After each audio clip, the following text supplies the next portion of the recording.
할렐루야. 감사합니다. 오늘 읽을 말씀이 이제 사도행전 7장 1절이잖아요. 스데반 설교 두 번째 율법과 은혜에 대한 그런 말씀을 이렇게 준비를 했는데, 말씀 준비하다 보니까 항상 말씀이 이렇게 많아요, 보면. 그래서 오늘도 오늘과 다음 주까지 이 말씀을 나누려고 그래요. 오늘 준비한 말씀을 하다 보면은 뭐 거의 1시간 이상 될 것 같아서 한 30분 정도 말씀 나누고, 그 다음에 나머지는 다음 주에 이렇게 말씀 나눌까 이렇게 생각을 하고 있습니다. 중간에 말씀하면서 말씀을 이렇게 끊겠습니다. 오늘 본문에 나오는 말씀 보니까 대제사장이 이르되 이것이 사실이냐 이런 질문이에요. 이것이 사실이냐. 누구한테요? 스데반 집사한테. 자, 이런 말씀을 보면 이것이 뭔가, 이것이 사실이냐. 우리가 이제 지난 주간에 스데반 설교 서론에 대해서 6장에 대한 말씀을 나눴잖아요. 6장에 나오는 그 말씀에 대해서 이것이 사실이냐고. 자, 우리가 이런 상황 가운데 말씀이 스데반 집사가 지금 어느 상황 가운데서 있는 것인가를 생각을 해봐야 돼요. 자, 정말 죽음을 불사하는, 죽음 가운데 있는 그런 것이잖아요. 뭐 서슬이 시퍼런 그런 칼날 가운데 있다고 이제 그런 얘기 하잖아요. 스데반 집사가 그런 가운데 있는 거예요. 많은 사람들이 스데반 집사를 고발하고 너가 신성모독하는 그런 죄로 넌 당장 죽을 것이다 라고 하는 그러한 고발 가운데 이제 대제사장 앞에, 공회 앞에서 수많은 사람들이 이제 둘러 모이는 거 아니에요. 그 가운데서 대제사장이 바로 이제 물어보는 거예요. 네가 이것이 사실이냐, 이것이 뭔가. 이제 말씀을 이제 보니까 그 6장에 나오는 말씀 보니까 스데반 집사가 자유민들 회당에서 논쟁할세. 자, 자유민들은 이제 본국으로 각국에 흩어져 있었던 그런 많은 백성들이 본국으로 다시 돌아왔잖아요. 그 후손들이. 그래서 그 후손들이 돌아와서 이제 회당에서 예배드리고 회당에서 모임을 갖고 하는 그런 가운데 스데반 집사가 그 회당에서 논쟁을 하는데 어땠어요? 스데반이 지혜와 성령으로 말함을 그들이 능히 당하지 못하였다. 자, 6장 마지막 절에도 스데반은 뭐예요? 성령님의 충만을 받아서 어땠어요? 얼굴이 천사와 같다 그랬잖아요. 당장 죽을 그런 가운데 있음에도 불구하고 스데반 집사는 그 마음 가운데, 평안한 가운데, 믿음 가운데, 그 신앙 가운데 하나님을 바라보는 그런 마음 가운데 다른 사람들을 볼 때 얼굴이 천사와 같은 그런 얼굴로 보여지게 된 거예요. 자, 공의 앞에 이제 스데반 집사가 그 호출을 당하게 되잖아요. 그래서 이들은 그들이 능히 성령님으로 말하게 하는 스데반 집사의 그 말을 당하지 못하였다. 그러니까 얼마나 그 말에 그들이 순종한 것이 아니라 시기가 등등해서 이렇게 됐잖아요. 자, 11절에 보니까 모세와 하나님을 모독하는 말을 이제 고발하는 거예요. 종교 지도자들한테, 공회원들한테. 스데반 이자가 모세와 하나님을 모독하는 말을 우리가 들었다 하는 거예요.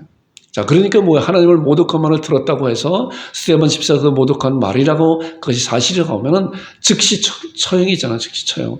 그 다음에 13절에 보니까 그 거룩한 곳 율법을 거슬려 말하기를, 자, 이자가 바로 이렇다. 이 스데반이라고 이 사람이 거룩한 곳 성전과 율법을 거슬려 말하기를 마지 않고 있다. 이렇게 이제 고발하고 있잖아요. 그 다음에 14절에도 나사렛 예수가 이것을 헐고 모세가 우리에게 전해준 귀를 고치겠다.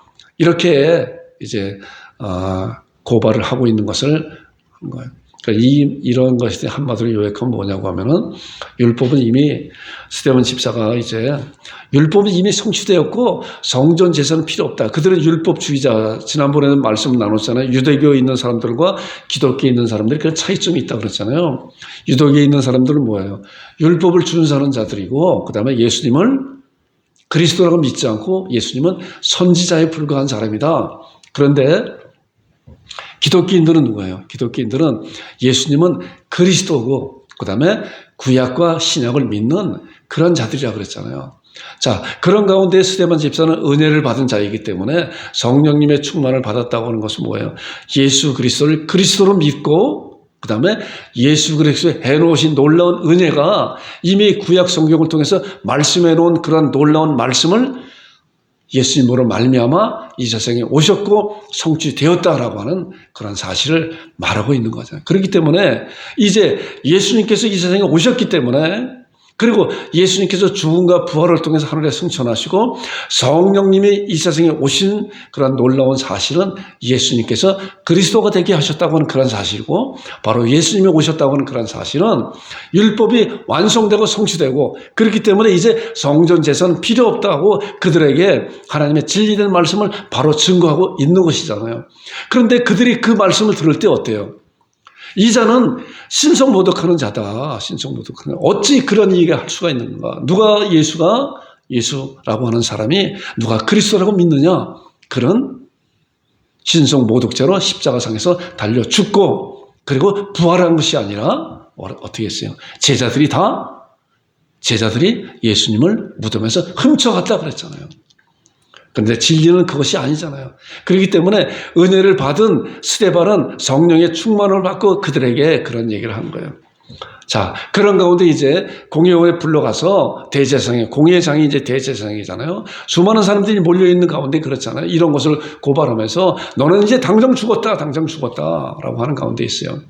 스데반 집사의 편이 누가 있겠어요? 수많은 사람들이 이제 스데반 집사를 고발하면서 손가락질하면서 저는 당장 신성모독죄로 당장 죽여야 된다라고 이렇게 소리치고 있는 그런 상황 가운데 스데반 집사가 이제 그 안에 가서 대제사장이 물어보는 것이 오늘 읽은 본문 첫 절 1절이에요.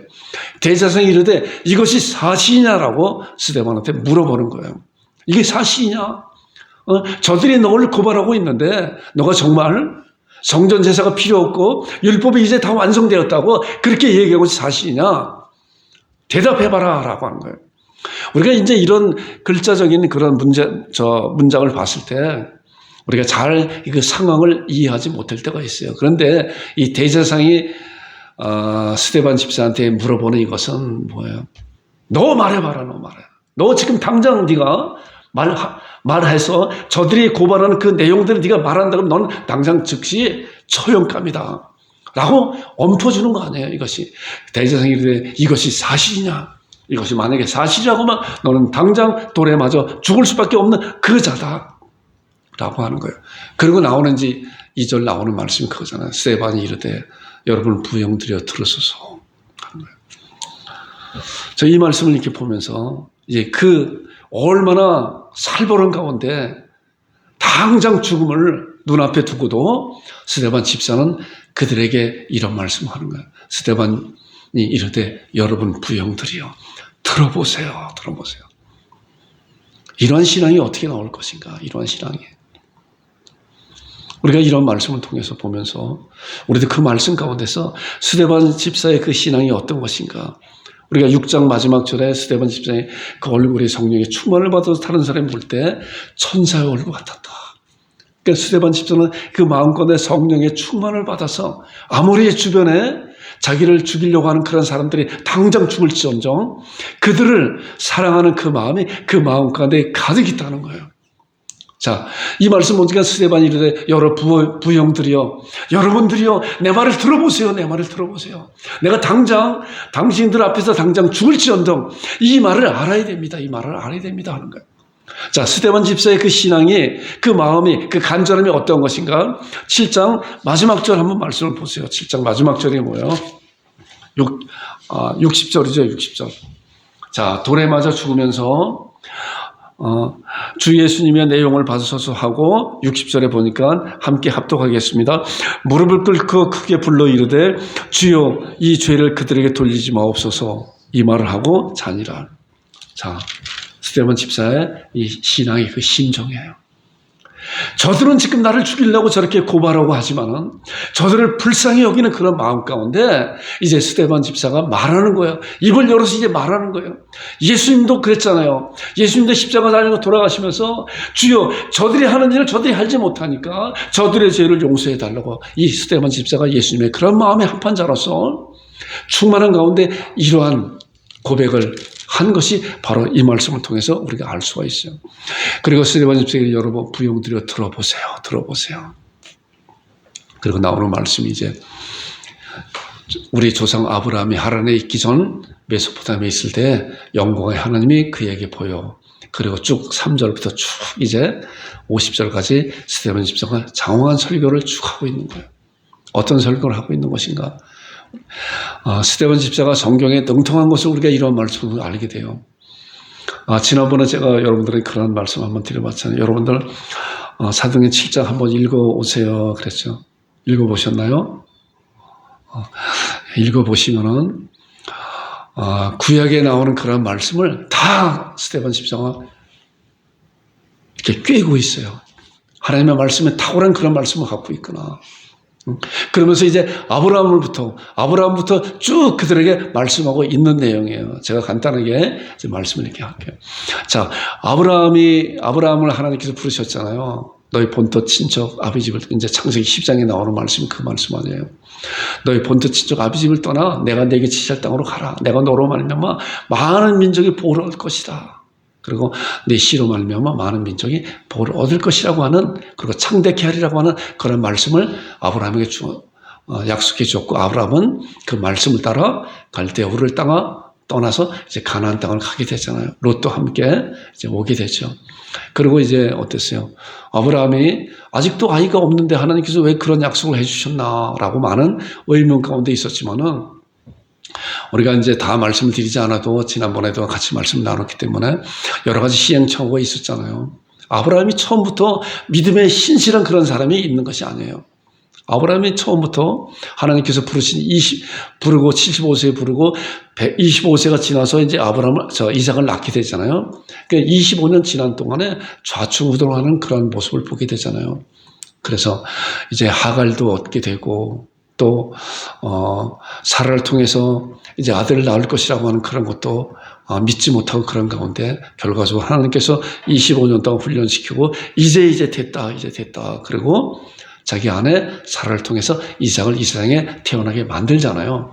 그래서 아브라함이 이삭이 또 나이가 먹고 난 다음에 또 이삭을 드리라고 하는 그런 엄청난 그런 시험을 가운데 아브라함은 그 시험을 통과하게 되잖아요. 그리고 이제 됐다. 그리고 창세기 12장에 나오는 그런 말씀, 너로 말미암아 많은 비족을 얻을 것이다. 내가 네 이름에 창대케 될 것이다 라고 하는 그런 약속을 아브라함에게 그때서야 부어줬단 말이에요. 그래서 하나님은 때가 있어요. 보니까 때가. 우리가 그 때를 우리는 알지 못하는 가운데 우리는 사모하고 기다리고 준비해야 된다는 거예요. 하나님의 때가 있어요. 여러분들에도 하나님께 주신 그런 은혜의 때가 있는 것이고, 저에게도 마찬가지로 그런 때가 있다고 하는 것을 우리가 이런 사실을 통해서 알게 됩니다. 그리고 이제 아브라함의 아들이 누구예요? 아브라함의 아들이 이제 이삭이잖아요. 그리고 이삭의 아들이 또 야곱과 에서 이제 알잖아요. 그래서 우리 이제 이런 사실은 좀 이렇게 잘 그냥 머릿속에 기억하면 돼요. 아브라함의 아들 이삭, 이삭의 아들 야곱, 야곱의 12아들. 그래서 이스라엘 12지파가 형성이 되잖아요. 그래서 야곱의 12아들 중에서 이제 11번째 아들이 누구예요? 애굽으로 팔려간, 죽음을 모면하고, 형제들에게 죽음을 모면하고, 그리고 애굽으로 팔려갔잖아요. 누구죠? 요셉이잖아요. 요셉. 자, 요셉이 이제 마리아의 남편도 요셉이에요. 이제 그 예수님의 육신의 어머니가 마리아인데 요셉과 약혼하고, 그래서 그 요셉이에요. 그래서 이제 이 성경을 보게 되면은 같은 이름들이, 그때는 아마 그 단어들이 많지 않았기 때문에 같은 이름들이 이렇게 많은 것 같아요. 우리나라도 옛날에 그랬잖아요. 보면 뭐 영희, 철수 그런 이름들이 얼마나 많았어요. 근데 지금은 보니까 신세대들이 이름 짓는 거 보니까 참 희한한 이름들을 많이 지어요. 자, 그래서 이제 야곱의 12아들 중에서 11번째 아들 요셉이 애굽으로 팔려갔잖아요. 애굽으로 팔려갔는데, 저는 이제 요셉을 이렇게 생각을 하면서, 제가 인터넷상에서도 그 닉네임이 곤요셉이에요. 곤요셉. 요셉, 그 구약에 나오는 그 요셉을 제가 참 신앙적으로 좋아하고 이제 그래요. 요셉은 불평 한마디가 없어요. 보니까 성경 보니까 자기 형들한테 팔려갔잖아요. 얼마나 억울해요. 자기 아버지 야곱한테 가장 사랑을 받고 색동적으로 입고 그런 것을 보면은 가장 사랑받는 라헬의 첫 번째 아들이잖아요. 그런데 형들의 그런 비용을 받아서 죽음을 모면하고 이제 애굽으로 팔려가서, 애굽에서도 얼마나 억울한 옥살을 해요. 보디벨 장군의 그 집에 가서 또한 여러 가지 그런 모함으로 말미암아 그리고 또 감옥에 가게 되잖아요. 감옥에서도 그러나 그런 모함이 있어서 불평한 것이 아니라 하나님 앞에 간절히 기도하면서 하나님의 때가 어떤 것인가, 하나님께서 나를 인도하시는 것이 어떤 것인가, 내가 죽으면 죽으리라고 하는 그런 믿음을 갖고 있는 자가 바로 요셉이에요. 그런데 이제 때가 돼서 하나님께서 어때요? 온 세상에 흉년이 들게 되잖아요. 그리고 요셉을 통해서 이제 예언하게 만들고 또한 그런 것을 바로 왕에게 알게 되고 또한 왕은 요셉을 불러서 또 그러한 예언에 대한 말씀을 알게 되어서 요셉을 감옥에서 단번에 국무총리로 올려가는 그런 것이 있게 되잖아요. 그런 것이 거저 이런 것이 아니라 요셉의 그 신앙을 통해서 하나님께서 요셉을 사용한 그런 놀라운 사실을 우리가 성경을 통해 알게 됩니다. 자, 그러고 난 다음에 어땠어요?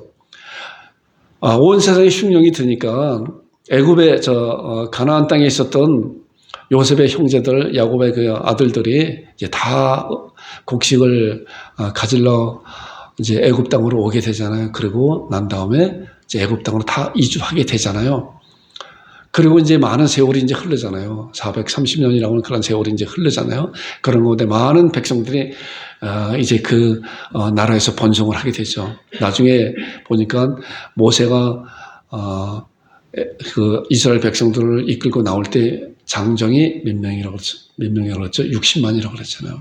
그러니까 장정이 60만이라고 하면은 전체적으로 인구를 따져봤을 때 250만 내지 300만이라고 신학자들이 그렇게 이야기를 하고 있어요. 그런 많은 사람들이 75명이라고 하는 사람이 애굽에 이주했다가 한 400년 이상이 흐르고 난 다음에 그렇게 많은 백성들이 생겨나게 되잖아요. 그리고 때가 돼서 하나님께서는 누굴 사용했죠? 모세를 사용하게 되잖아요. 자, 지금 이 말씀은 제가 지금 말씀드리는 것은 스데반 집사가 여러 부형들이여 들어서서 하고 아브라함부터 계속적으로 말씀하고 있는 그런 내용이에요. 이것이 창세기, 출애굽기, 그다음에 이제 왕정기 그런 시대까지도 성경을 다 이렇게 아주 큰 글자를 말씀하고 있는 것이기 때문에 스데반 집사가 구약에 대해서 얼마나 능통하게 말씀을 갖고 있는 것인가 라고 하는 것을 우리가 이런 말씀을 알게 되죠.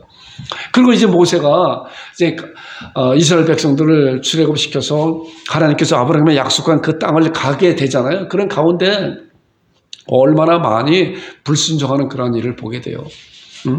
처음에는 이제 애굽 홍해가 갈라지기 전에 거기서 얼마나 많은 불평을 했어요. 우리 여기까지 들어가서 우리 다 몰살시키게 만드느냐.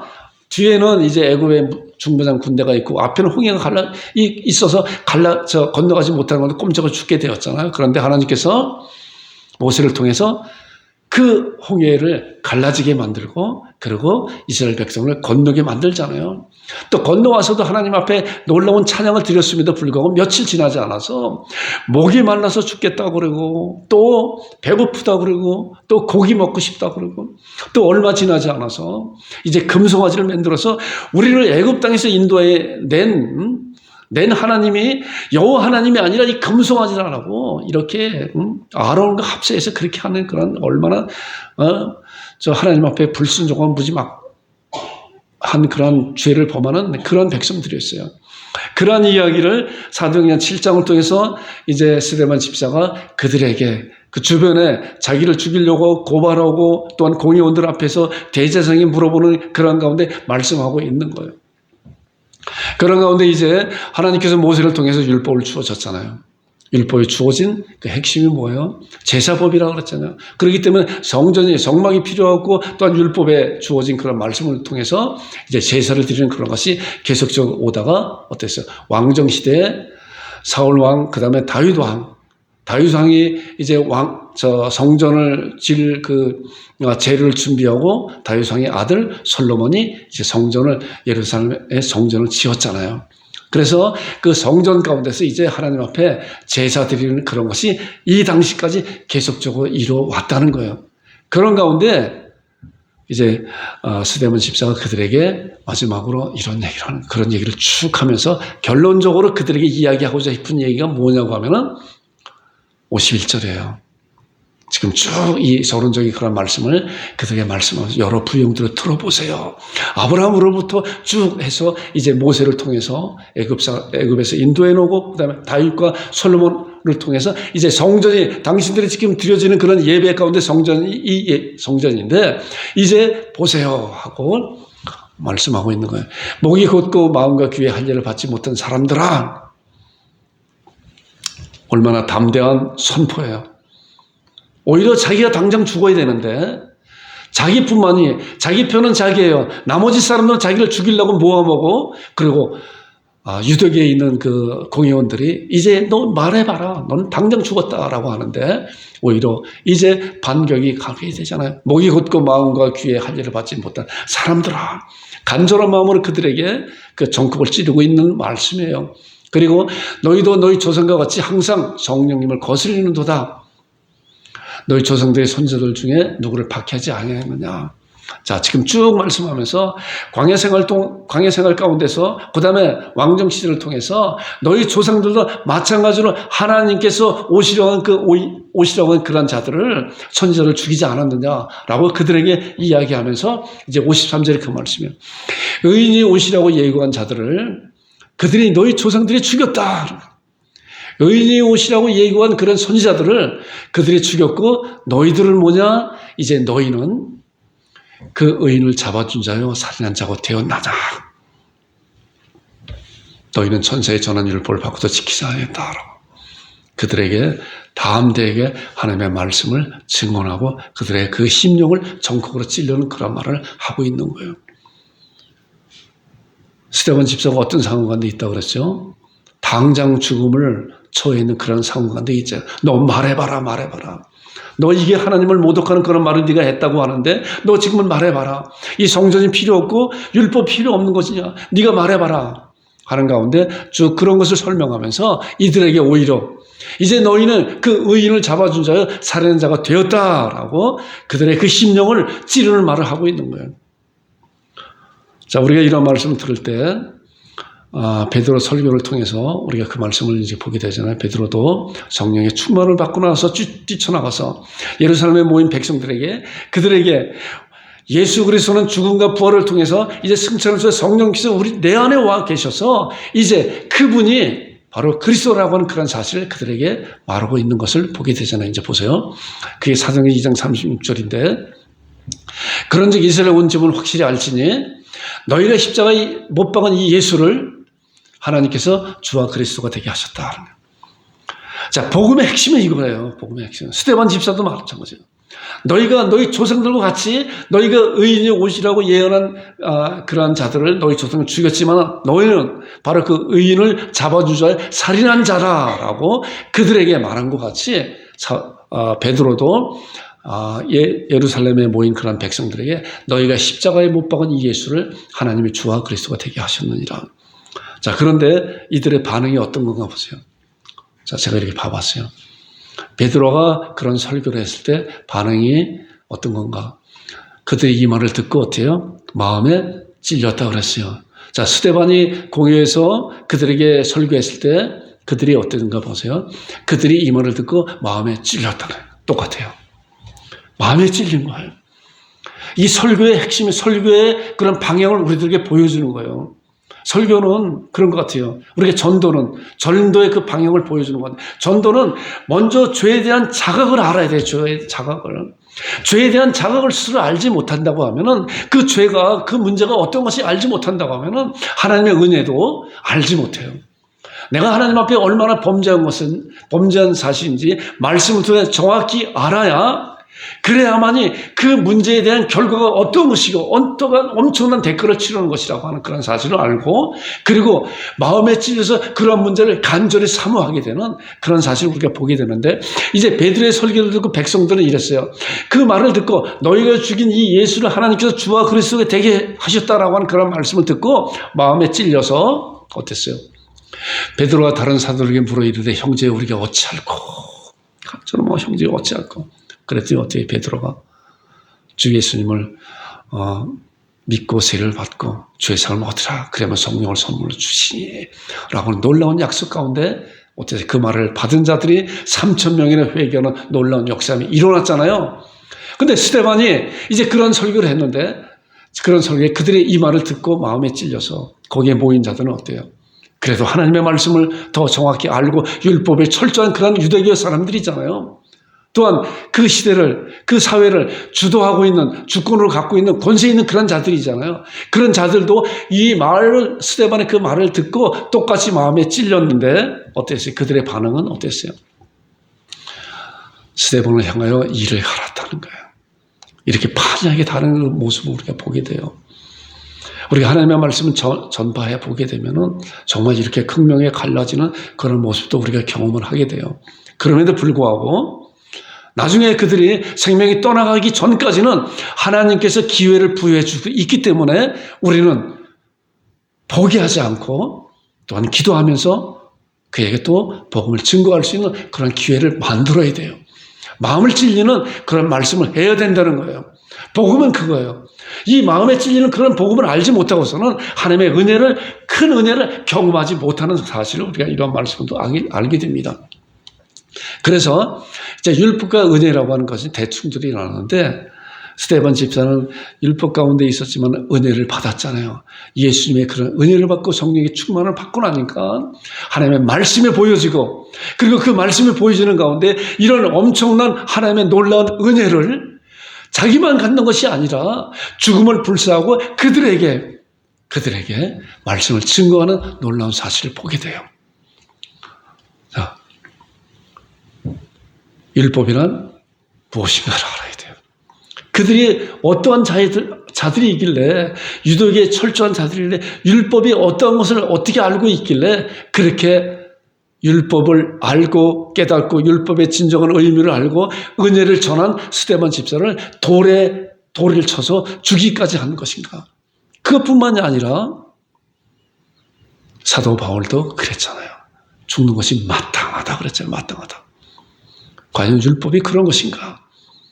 신약에서 당시에는 이제 그랬어요. 당시는 아직 신약이 쓰여지고 있는 그런 시대이기 때문에 율법을 지키는 것이냐 안 지키는 것이냐 하는 것에 그런 엄청난 그런 논쟁이 있었지만은 결과적으로 율법을 지키지 않는 것입니다. 율법이 완성입니다라고 하는 그런 생각 가운데 그런 신앙을 갖고 있는 자들이 이제 소수의 무리이기 때문에 다수의 무리가 그들을 핍박하고 감옥에 갇히고 그리고 죽이기까지 하는 그런 상황 가운데 있는 것이 그런 시대적인 그런 배경이라고 하는 것을 알 수가 있어요. 자, 제가 이 말씀을 이제 봤어요. 우리가 이제 율법이 무엇인가에 대해서 이제 다음 주에 함께 이제 말씀을 같이 이렇게 나눌 것인데 오늘 여기까지 말씀을 볼 거예요. 자, 십계명을 보니까 출애굽기 20장에 나오는 그런 말씀이거든요. 자, 나 외에 다른 신은 이제 좀 제가 짧게 요약을 했어요. 나 외에 다른 신은 내게 두지 말라. 우상을 만들지 말라. 여호와 이름을 망령되이 부르지 말라. 안식을 지켜라. 부모를 공경하라. 살인하지 말라. 간음하지 말라. 도둑질하지 말라. 거짓 증거하지 말라. 이웃집을 탐내지 말라. 제가 여러분들한테 숙제를 내줄게요. 여러분들 십계명을 지켜야 돼요? 안 지켜야 돼요? 다음 주까지 잘 마음에 담아가지고 오세요. 지켜야 되면 지켜야 되는 근거가 무엇이고 안 지켜야 되면 안 지켜야 되는 근거가 무엇인가. 제가 항상 여러분들에게 말씀드리잖아요. 말씀의 근거를 가지고 분명하게 잘 알아야 돼요. 이 목사도 그 전에 그랬어요. 십계명을 지켜야 되는 거야? 안 지켜야 되는 거야? 지키자지. 그렇고 안 지키자니. 그런 거 같아요. 말씀을 잘 모르니까 그런 것 같아요.